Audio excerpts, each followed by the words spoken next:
Shedeur Sanders, Steve, his stock is falling. He went from, hey, he's going to be the number one pick, first quarterback taken, to now there seems to be a consensus Cam Ward will be the first quarterback taken. And now Greg Cosell, one of the guys I really respect that evaluates the draft, I think he still comes on Colin Cowherd's show. He certainly works for NFL Films. He's saying some guy out of Louisville, or that's been two or three different places, Tyler Schaff or whatever, is actually the second best quarterback.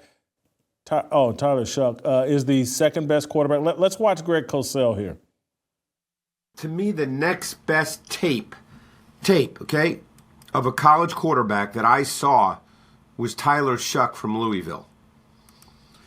And I was fascinated by this kid. And I don't know where he's going to get drafted. It would not surprise me at all, Ross, if you start hearing his name, hear people start saying, well, he's going to start moving up. He's 24 years old. I've spoken to former GMs who say that's not an issue at all. If the guy plays 10 years, 12 years, so what? He'll be 36. Quarterbacks play at that age. There's an injury history that's probably a little more concerning. He's 6'5". He's 224.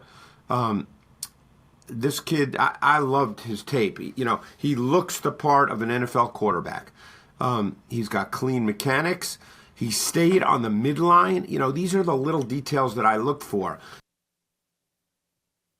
Steve, what do you know about this kid, and what do you think about Cosell's read analysis here?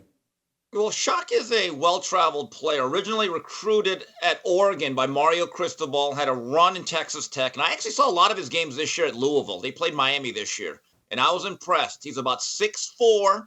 He's a good athlete, has good feet within the pocket, and he has a live arm. The physical tangibles are there. Okay, now this whole notion of Sanders falling, his stock dropping, has it gone Enron? No, I think it's more realistic given the fact that when you watch the tape, Jason, we noticed some of the things that Sheduer needs to work on. Number one, he holds the ball too long. And number two, he drifts in the pocket. I would say at least half of the sacks that he took were not on the offensive line. Sheduer is good at the quick game, but I worry about the intermediate throws and some of the stuff outside the hash marks, like the deep out. I think he struggles with that.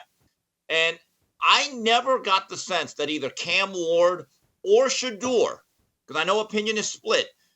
Jason and TJ, there are years when it's a John Elway. It's an Andrew Luck. You just know certain quarterbacks, like that's a top 3 pick.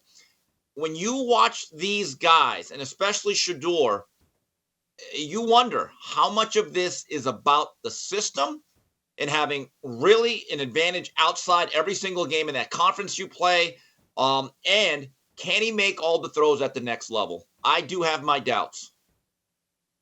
Shedeur Sanders, I've been saying, he's Dak Prescott with Deion as daddy and all the hype of Colorado.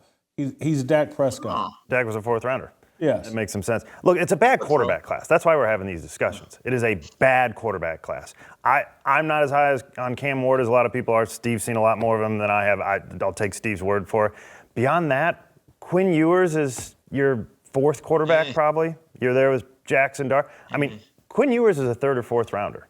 And he's your 3rd or 4th best quarterback, in my view, in this league. So you're only having these discussions because it's a really, really weak class. To Steve's point, there's no John Elway. There's nobody even really to talk about.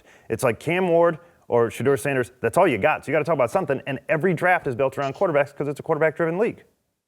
I do think there's other people in contention as the 2nd or 3rd. I think there's a consensus around Cam Ward being the best quarterback in the draft.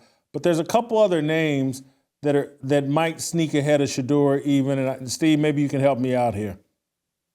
Well, Jackson Dart, I like physically, but that Ole Miss system that is run by Lane Kiffin, it has not translated well, and they make things really easy. I think there's a lot being made of Sheduer not throwing at the combine. I think, to be fair, a lot of quarterbacks don't throw at the combine anymore. They really don't. They have their own pro day with their own receivers. I don't make too much out of that.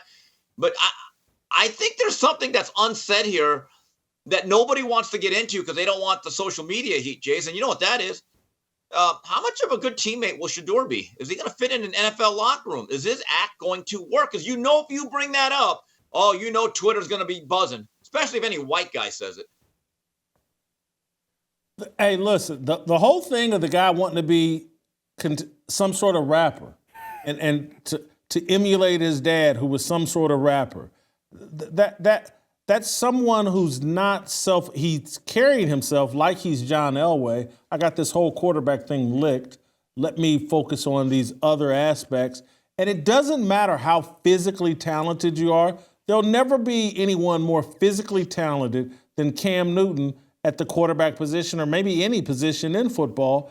And because he wasn't serious about his craft and he wanted to be an icon and he didn't want to work on the details and the fundamentals, he underachieved as an NFL player. And I think that's a legitimate fear of Sheduer. Is just like, is he too full of himself? Can you have any part of Deion's personality and be a successful quarterback in the National Football League? I don't think so. Yeah, and also, look, the rookie hazing, I know that they don't do it as much. How is he going to take that? Is he going to play along? Is he going to be a good teammate? Look, those are legitimate concerns of any player. Jason, thinking about it, a guy that I think is a dark horse and was markedly improved after he transferred, he really jumped, in my view, Kyle McCord. At Ohio State, I thought it was shaky. I thought it was very inaccurate.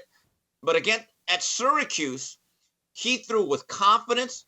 He did not have great receivers outside, but he put the ball on people. He certainly ripped up Miami, and I said to myself, that guy's going to get drafted. Now, I don't hear a lot of first-round buzz over him, but again, to TJ's point, this is not one of those years where I absolutely say to myself, there's a bona fide top 3 pick that's a must-have at the quarterback position. If you enjoyed that video, be sure to hit the like button and subscribe so you never miss a moment of Fearless.